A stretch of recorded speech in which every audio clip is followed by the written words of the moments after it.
doing today? Welcome on in, everyone. Hello, Jay. Hello, Ravioli. Hi, Ernesto. Hi, Janu. Hi, TPH. Hi, Fishy. Hello, Memorable. Hello, Sabi. Hello, Dragon. Chat. Today, we're gonna be doing some relaxing story reading because I need it. I need it. Hello, Mystic. Hello, everyone.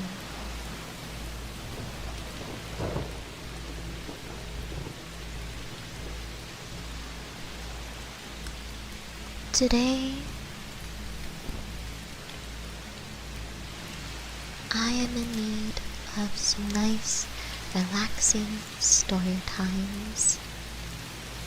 So we're gonna be doing just that. Oh no, I'm so sorry, Jay. Please try to relax. I hope stream helps as much as it can. I can't imagine how much stress you're in, but I'm wishing for her safetyness and her health to be good. Hello, Kayla. Good morning, Father. Hello, everyone. We're gonna be doing a very small and relaxing, cozy story reading time. I just need to figure some things out first, and we'll get started on continuing our reading journey.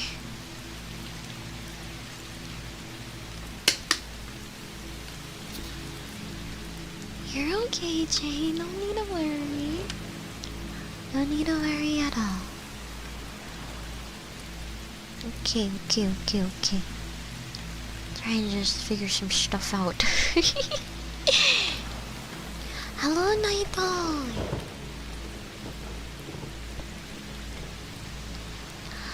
You okay, John? Hello, everyone.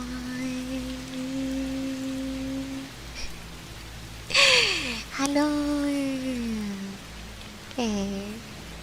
Okay, I think we are good.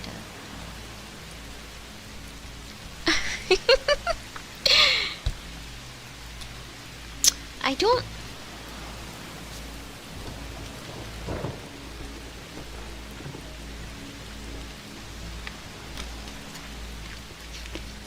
What happened?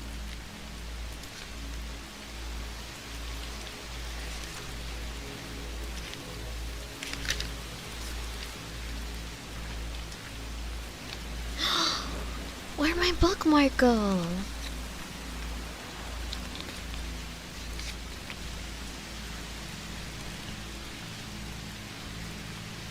My bookmark disappeared. Oh no. Thank you, Cheryl, for the 90 watch check. Oh yeah. I guess health update. I am feeling a lot better. My back still hurts, but it's not that bad. Yeah, I'm doing pretty good. Just continuing on my journey. Okay.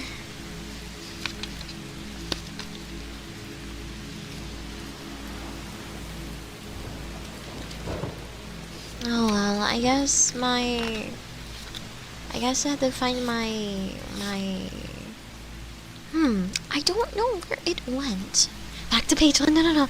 I have like the page we left off at because luckily like I'm saving everything by like story name, so there's no need to worry about losing where I am. It's just that I'm kind of like, oh man, where is my my bookmark, because I really like my bookmark. I'll try to find it after stream. My ribs are good. They're doing better. It still hurts, but it's not nearly as bad. So, yeah. Am I seeing things or facial or more you're seeing things because nothing's changed. Because nothing's changed. My model, I didn't get any updates on my model at the moment, so no, everything's the same. Nothing's different. But I am running on limited time, unfortunately. So your tail seems more fluffy and waggy. That is just, I don't know. It's the same. Nothing's changed at all. Thank you, John.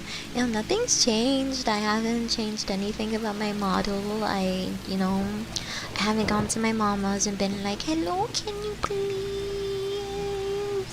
do something? I haven't done that, so I don't know.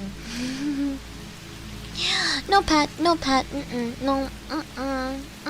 no petting the tail. No, sorry, that's forsaken. What the hell is my cousin playing?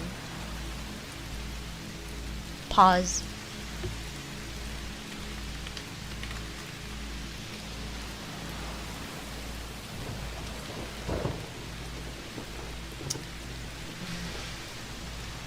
My cousin is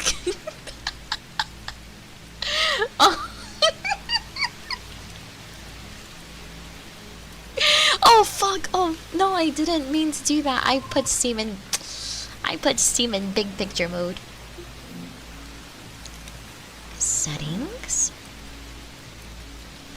How do I get out of this? Power. Exit big picture mode. There we go. My cousin got caught in 4K, bro. Oh my god. It is not unjust and unfair. No one's allowed to touch the tail except for moi. Yeah, HH, I pressed go live by an accident without looking, so now we're here. Exalted Noble, thank you so much for the follow. Welcome to our lovely little village. Nope. No one has rights to it. No one has rights to my tail except me. Except me. Send me a screenshot. I can't. It's too late. What if I said please? Nope. Nope. Nope. Rude? It is not rude. It is a very special part of me, and only special people in my life can touch my tail. I have not met such special people, so no one has touched the tail except me. It is quite rude, in fact, to inquire about touching the tail, because that is my tail. I don't go inquiring if I can touch your eyelashes now, do I? That would be quite rude if I did so. If I just came to you and I was like, hey, can I touch your eyelash? I don't think you would say yes, in fact. So I wouldn't even ask to touch your eyelash. No, chat, no. I'm not touching your eyelashes. No, because then one of you silly little goobers are gonna make me poke your eye out by an accident and then file a civil lawsuit against me, and I am not letting that happen, okay? I'm not letting that happen. I'm not going down that road. Okay? I'm not having a civil lawsuit in my hands for touching your eyelashes, and then you guys make me touch your eyeball for a civil lawsuit, so I owe you money and we get taken to court, and then there's like a lot of stuff. Sorry, I just can't. It's just, it's in the rules. Yeah. Tail equals eyelash question mark? No, I was just like using it as an example. What if I wear protection over my eyes? Maybe then. Contacts is not gonna stop your eyes from getting hurt. In fact, it's even worse. So No, not possible. Not possible. Most girls always liked my long eyelashes. I used to know a guy actually who had the longest eyelashes I've ever seen. I didn't even know how he could see because they were really long. Would you like to scratch? Ew! No, I don't like beards. Actually, beards? No, I don't. I I personally would never date anyone with a beard. No. No. Nope. I just I hate the feeling of a beard. You know, and like, cause I'm like Hispanic, you know, whenever we like greet each other, we greet each other with like a kiss on the cheek. So whenever like I like, you know, like greet my family members, like I just feel like rough beard follicles, and I'm like, ugh, gross. I gotta, ew, ew, ew, ew, ew, ew, ew, ew, ew, ew. I don't like the feeling. I do wouldn't date anyone who has a beard. Kami got my haters 4 months ago. Oh, hello, Miguel. And it was so long as I see. Nice, interesting. Yeah, Josh, we do that. That's how you. Yeah. Yeah, I just don't like beards in general, but like, it's cool. You know. Hello, Haru. Hello, Xavier. Yes, here by accident. I'm Hispanic and that's never happened to me.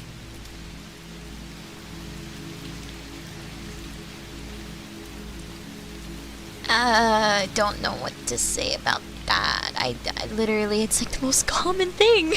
It's so common. I don't know what type of Spanish you are, but like it's extremely common in like almost all of the Spanish bloodlines to like greet someone by kissing each other on the cheek. European, I guess. European. Even Mexicans do it though. Bro is new gen Spanish? Bro. Yeah. My parents are no, they do that there. Yeah, they do that there. Yeah, I don't know. Damn, Saki hates me and my beard. I'm not saying I don't care that you have a beard. I'm just saying that like I personally just don't like men with beards. It's not my cup of tea at all. And like, yeah, I'm picky. You know, I'm very picky. So yeah, I'm very, very, very picky. That's quite curious, Josh. I don't know why your family doesn't do that. That's probably a them thing, but that's the only time I've ever heard anyone speak about that. I've never. Is that why you hate Strikers so much? Why do I hate him? No, he doesn't have a beard. Sometimes he has a beard, I think. I don't know. I don't really care. I don't care how my friends look. I don't know what you want me to say. I'm not gonna police my friends and what they can and can't do. You're gonna make me tell Ernesto to shave his beard? I'm not gonna do that. I don't care that they have beards. It's what they want.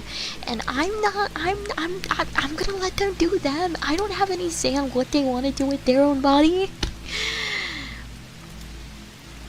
Sir, yeah. What's up, Assassin? Yeah. Wait, can you actually though? His beard is extremely scruffy. No, I'm not going to do that. I'm never gonna police someone. Congratulations, Assassin! Congratulations on the job. Listen, I'm sorry, Naito, but I would never police anyone on what they do with their body. Unfortunately, it's just out of my circumstances. I'm just, I wouldn't want anyone telling me what to do with mine, so I'm not gonna tell anyone to shave their beards and stuff. I just gotta, And the thing is that like if I don't like I don't know I don't care about someone's like appearances. Like if I'm not like romantically interested in you, I don't care what you look like. You can have a beard, you can have anything. I wouldn't care. I really wouldn't. It's if I had a romantic interest where I would be like, but like if I like met someone, like hypothetically, if I met someone, right? Let's say like at the mall, and I saw them and they had a beard. It's not. No, I would not ask them for their number. Not even an inkling. Not even the thought would like pass my brain. I'm just like, ew, and then I walk away. Cause I'm just not. Don't like it. Why would I be angry at him with a beard? I don't care. He's my friend. I don't care. Oh, he still the numbers. That's how we swapped into. Dude, I don't know. I listen. That's how you know I've never asked anyone out because I don't even know. I literally do not know how to ask anyone out. I've actually never asked anyone out before. Fun fact. I've never asked anyone out. And a bitch never will. I never will because I'm not interested. I'm doing me. I got on a single date in my entire life. It's too scary. And then got ghosted. No, I have a small amount of beard. Aw. I always clean shave and don't care for a beard. Thank you, Haru, for the health insurance.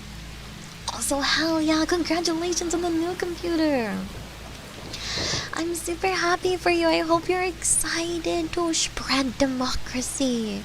I had a strong sorry eyebrow. Oh, that's so cute. Sorry, I'm in a committed relationship with me, myself, and I. I'm too busy in a relationship with League of Legends. You just wouldn't understand, okay? See, that's why I'm always like, I'd be a terrible partner to have because I just wouldn't have time to spend with anyone. And yo, Comfy, thank you so much for the 3 months of support. I can't read. I'm sorry. I feel a little sick. Thank you for the 62 months of support. I am not the smartest in the bunch. Thank you for the 62 months of support, and thank you for the humongous tier 3. See, that's why I said 3. Thank you, Comfy, for being so supportive of me and being such an amazing close friend of mine. I love you so much. Thank you so much for the support, Comfy. Thank you. They say people who play League have red flags. I have a million red flags, and that's why I am like repellent, you know what I mean? I'm 28, that's very sad. Listen, Shireel, I'm 1 year younger. It's okay, buddy. It's okay. You'll be fine. You'll be fine, I promise. You'll be fine, and jokes on you, Saki, red is my favorite color. Yeah, well, you see, my favorite color is black, pink, and white, so yeah. Never gonna meet someone like that in my life, fuck.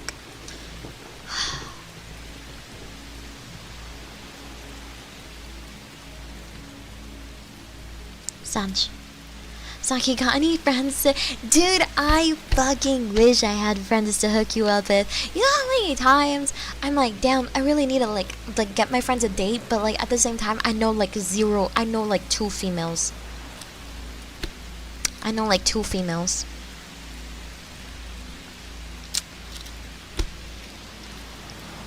Like, I don't know. I don't know. Like, if you're looking for a man today, I know a bunch of men. You're looking for a girl today, bro, dog. I don't know. I don't know. Because I'm scared of women. Come on now. All females I know are either dating or married. I'm sorry. Foolproof way to ask someone out. If you want to date me, keep existing. Wait, what? No! No exploding. Hello Kitchen. Chichikonas. It's like when people talk about Hello Kitty girls. Women. Yeah, hello. Yeah, sir. I will not lie.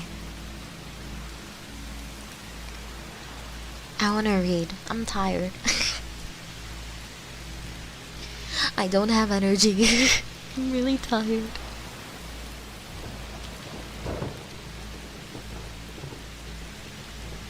Reading time. Yeah, I know, I was reading chat. I was reading chat for a bit. Sorry, chat. We did not do any reading. I'm so happy, Kitchen. Yes. And hopefully nothing happens. I'm sure you would, Assassin. I am positive. Hello, Kyuju. How are you? Ara, thank you so much for the 95 watch streak. Okay, let's read. Let's read.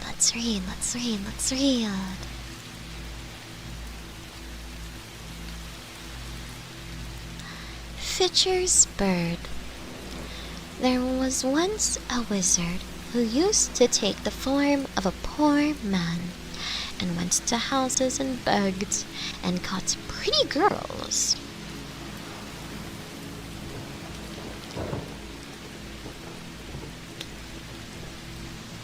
No one knew whither he carried them, for they were never seen more.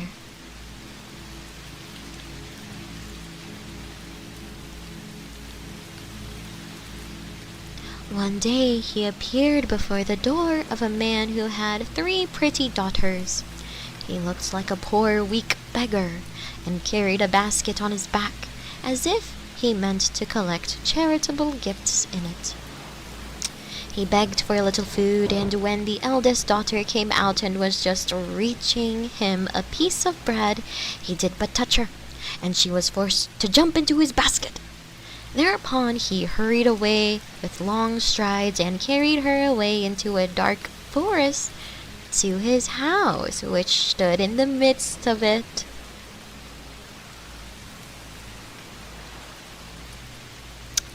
Everything in the house was magnificent.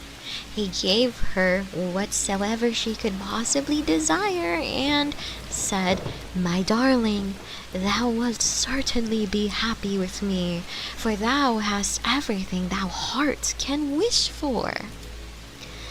This lasted a few days, and then he said, "I must journey forth and leave thee alone for a short time. There are the keys of the house. Thou mayst go everywhere and look at everything except into one room, which the little key here opens, and there I forbid thee to go on pain of death."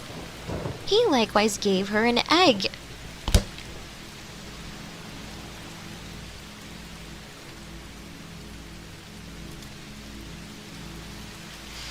He gave her an egg.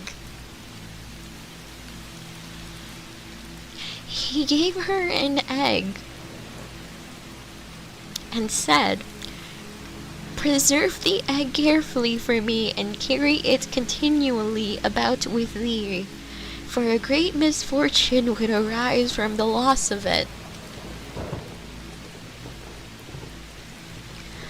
She took the keys and the egg and promised to obey him in everything.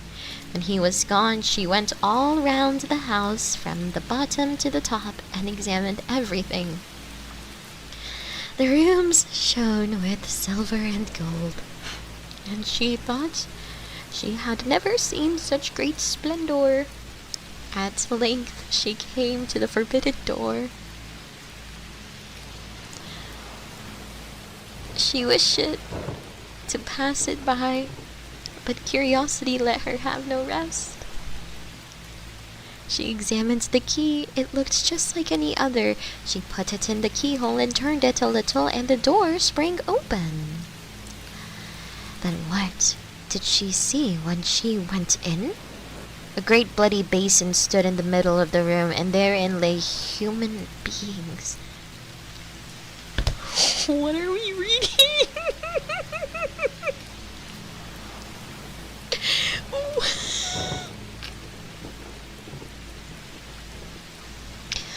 dead and hewn to pieces, and hard by was a block of wood, and a gleaming axe lay upon it.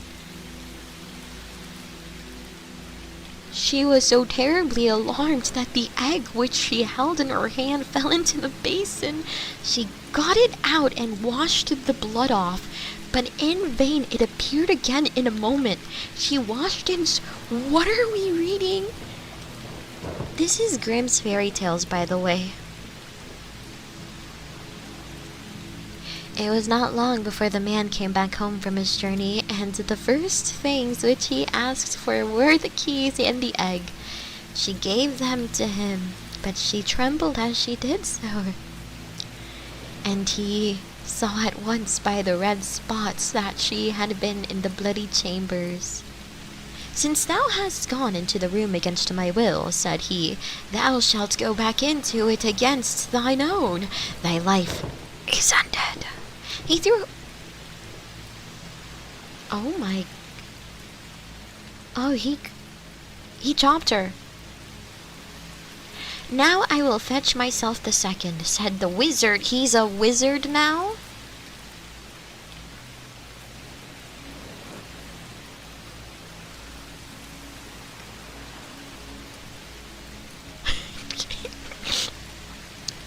Said the wizard, and again he went to the house in the shape of a poor man and begged. They established that at the beginning. There was once a wizard. You're so...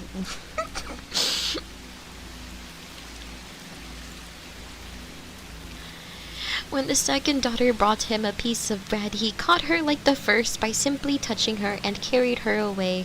She did not fare better than her sister. She allowed herself to be led away by her curiosity, opened the door of the bloody chamber, locked in...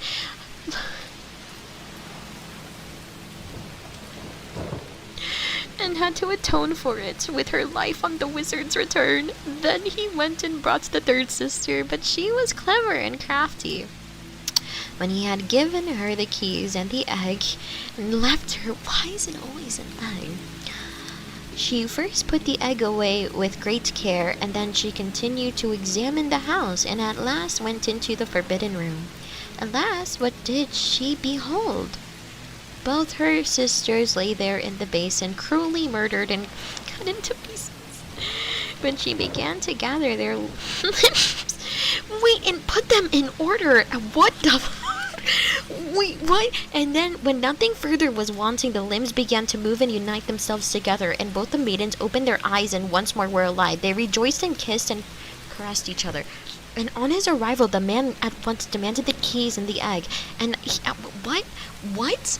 And as he could perceive no trace of blood on it, he said, "Thou hast stood on the test.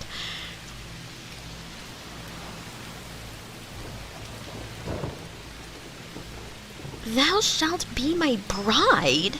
He now had no longer any power over her, and was forced to do whatsoever she desired. "Oh, very well," said she. "Thou shalt first take a basket full of gold to my father and mother, and carry it thyself on thy back. In the meantime, I will prepare for the wedding."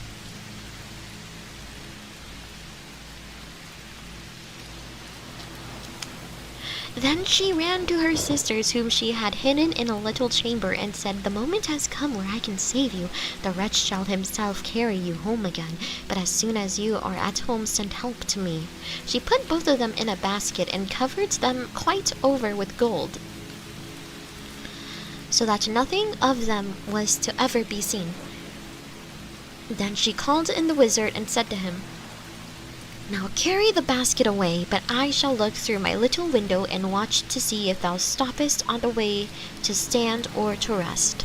The wizard raised the basket on his back and went away with it, but it weighed him down so heavily that the perspiration streamed from his face.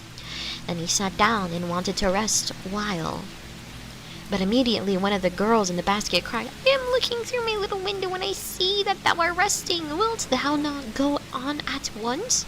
He thought it was the bride who was calling that to him, and got up on his legs again. Once more he was going to sit down, but instantly she cried, I am looking through my little window, and I see that thou art resting. Wilt thou go on directly? And whenever he stood still, she cried this, and then he was forced to go onwards, until at last, out of breath, he took the basket with the gold and the two maidens into their parents' house. At home, however, the bride prepared the marriage feast and sent invitations to the friends of the wizard. Then she took a skull with grinning teeth, put some ornaments on it, and a wreath of flowers, carried it upstairs to the garret window, and let it look out from thence. When all was ready, she got it into a barrel of honey, and then cut the feather bed open and rolled herself in it, until she looked like a wondrous bird, and no one could recognize her. Then she went out of the house, and on her way she met some of the wedding guests, who asked, O Fitcher bird, how comest thou here? I come from Fitcher's house, quite near. And what may the young bride be doing? From cellar to garret she's swept all clean, and now from the window she's peeping, I ween. At last she met the bridegroom, who was coming slowly back. He, like the others, asked, O Fitcher's bird, how comest thou here? I come from Fitcher's house, quite near. And what may the young bride be doing? From cellar to garret she swept all clean, and now from the window she's peeping, I ween. The bridegroom looked up, saw the decked-out skull, thought it was his bride, and nodded to her, greeting her kindly. But when he and his guests had all gone into the house, the brothers and kinsmen of the bride, who had been sent to rescue her, arrived. They locked all the doors of the house that no one might escape, set fire to it, and the wizard and all his crew had to burn. The end. The end.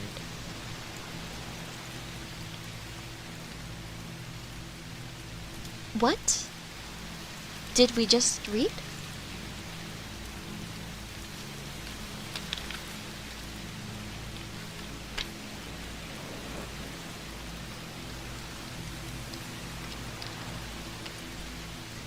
Every turn in the story has been a left. Did they make these on acid? Like,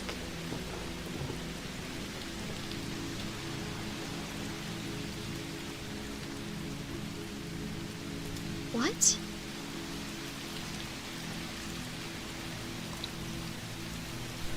The next story is a wedding one.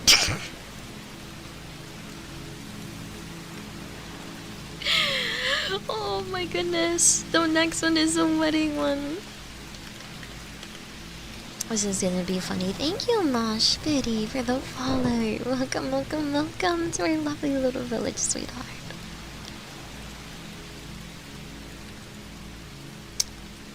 Yeah, you know,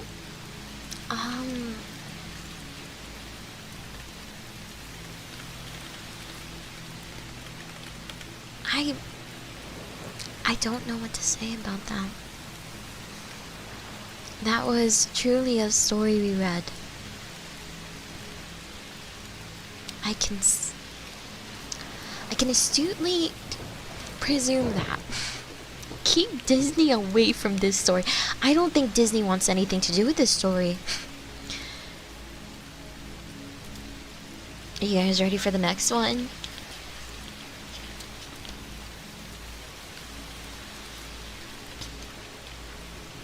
This is my idea. Because I was at Barnes & Nobles and I was like, man, Grimm's fairy tales. I could totally read this to chat and have a good time. I think we're having a great time. I think we're having an absolutely fantastic time.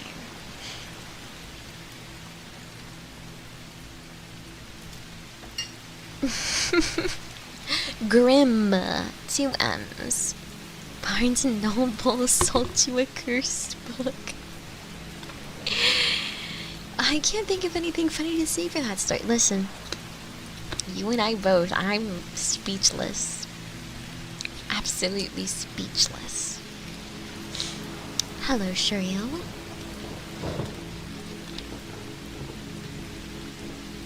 Oh my god. Guys, the next one's we gotta read the next one. We gotta actually read the next one. We actually need to read the next one right now. Hello, Judo. Welcome on in. Thank you, Kyuju. No, we're not reading Aragon. We're reading this. This is fun. Maybe we could read Aragon. But right now, no.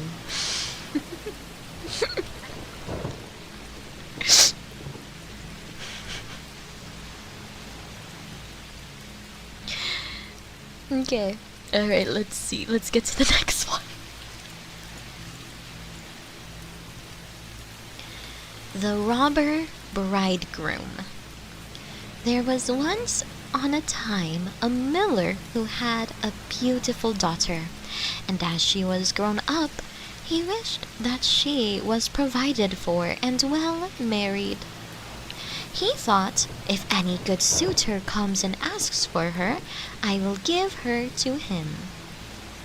Not long afterwards, a suitor came who appeared to be very rich, and as the miller had no fault to find with him, he promised his daughter to him.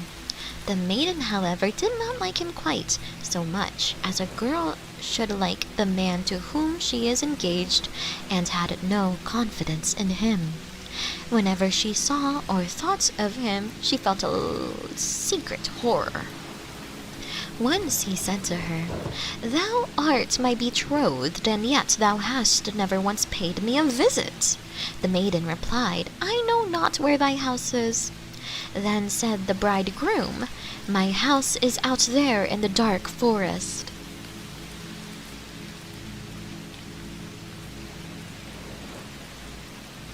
She tried to excuse herself and said she could not find the way there. The bridegroom said, "Next Sunday thou must come out there to me. I have already invited the guests, and I will stew ashes in order that thou mayst find thy way through the forest." When Sunday came, and the maiden had set out on her way, she became very uneasy. She herself knew not exactly why, and to mark her way she filled both her pockets full of peas and lentils. Ashes were strewn at the entrance of the forest, and these she followed, but at every step she threw a couple of peas on the ground. She walked almost the whole day until she reached the middle of the forest, where it was the darkest, and there stood a solitary house, which she did not like, for it looked so dark and dismal. She went inside it, but no one was within, and the most absolute stillness reigned. Suddenly, a voice cried, turn back, young maiden dear. 'Tis a murderer's house you enter here." The maiden looked up and saw that the voice came from a bird, which was hanging in a cage on the wall. Again it cried, turn back, young maiden dear. 'Tis a murderer's house you enter here." Then the young maiden went on farther from one room to another, and walked through the whole house, but it was entirely empty, and not one human being was to be found. At last she came to the cellar, and there sat an extremely aged woman whose head shook constantly. "Can you not tell me," said the maiden, "if my betrothed lives here?" "Alas, poor child," replied the old woman, "whither hast thou come? thou art in a murderer's den. Thou thinkest thou art a bride soon to be married, but thou wilt keep thy wedding with death. Look, I have been forced to put a great kettle on there with water in it. And when they have thee in their power, they will cut thee to pieces without mercy, will cook thee, and eat thee, for they are eaters of human flesh. If I do not have compassion on thee and save thee, thou art lost. Thereupon the old woman led her behind a great hogshead where she could not be seen. Be still as a mouse, said she. Do not make a sound or move, or all will be over with thee. At night, when the robbers are asleep, we will escape. I have long waited for an opportunity. Hardly was this done, then the godless crew came home. They dragged with them another young girl. They were drunk and paid no heed. Wow. And then they murdered her. The poor bride behind the cask trembled and shook, for she saw right well what fate the robbers had destined for her. One of them noticed a gold ring on the little finger of the murdered girl, and as it would not come off at once, he took an axe and cut the finger off, but it sprang up in the air, away over the cask, and fell straight into the bride's bosom. The robber took a candle and wanted to look for it, but could not find it. Then another of them said, Hast thou looked behind the great hogshead? But the old woman cried, Come and get something to eat, and leave off looking till the morning. The finger won't run away from you. Then the robbers said, The old woman is right, and gave up on their search and sat down to eat, and the old woman poured a sleeping draught in their wine, so that they soon lay down in the cellar and slept and snored. When the bride heard that, she came out from behind the hogshead and had to step over the sleepers, for they lay in rows on the ground, and great was her terror lest she would waken one of them. But God helped her, and she got to safety. The old woman went up with her, opened the doors, and they hurried out of the murderer's den with all the speed in their power. The wind had blown away the strewn ashes, but the peas and lentils had sprouted and grown up, and showed them the way in the moonlight. They walked the whole night until the morning. They arrived at the mill. And then the maidens told her father exactly everything as it had happened. When the day came when the wedding was to be celebrated, the bridegroom appeared, and the miller had invited all his relatives and friends. As they sat at table, each was bidden to relate something. The bride sat still and said nothing. Then the bridegroom to the bride, Come, my darling, dost thou know nothing? Relate something to us like the rest. She replied, Then I will relate a dream. I was walking alone through a wood, and at last I came to a house in which no living soul was. But on the wall there was a bird in a cage which cried, Turn back, young maiden dear, 'tis a murderer's house, you enter here. And this, it cried once more, My darling, I only dreamt this. Then I went through all the rooms, and they were all empty, and there was something so horrible about them. At last I went down into the cellar, and there sat a very, very old woman, whose head shook. I asked her, Does my bridegroom live in this house? She answered, Alas, poor child, thou hast got into a murderer's den. Thy bridegroom does live here, but he will hew thee in pieces and kill thee, and then he will cook thee and eat thee. My darling, I only dreamt this, but the old woman hid behind me a great hogshead, and scarcely was I hidden when the robbers came home dragging a maiden with them. My darling, I only dreamt this. Thereupon they sprinkled her with salt. My darling, I only dreamt this, and one of the robbers saw that there was still a ring on her little finger, and as it was hard to draw off, he took an axe and cut it off, but the finger sprang up in the air, and it sprang behind the great hogshead and fell behind there. And there is the finger with the ring. And with these words she drew it forth, and showed it to those present. The robber, who had during this story became pale as ashes, leapt up and wanted to escape, but the guests held him fast and delivered him over to justice. Then he and his whole troop were executed from their infamous deeds. The end. The end.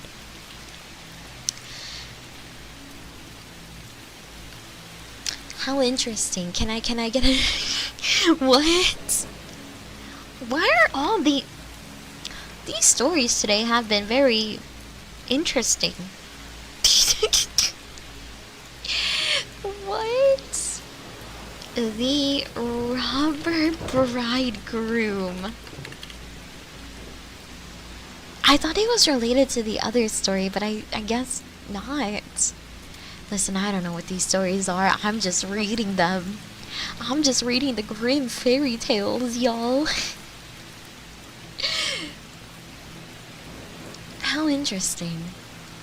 But I must go get some rest because I have an early day tomorrow.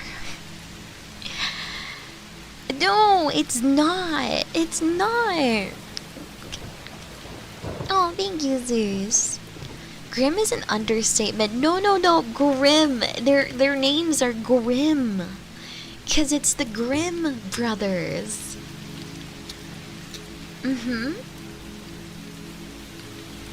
So yeah.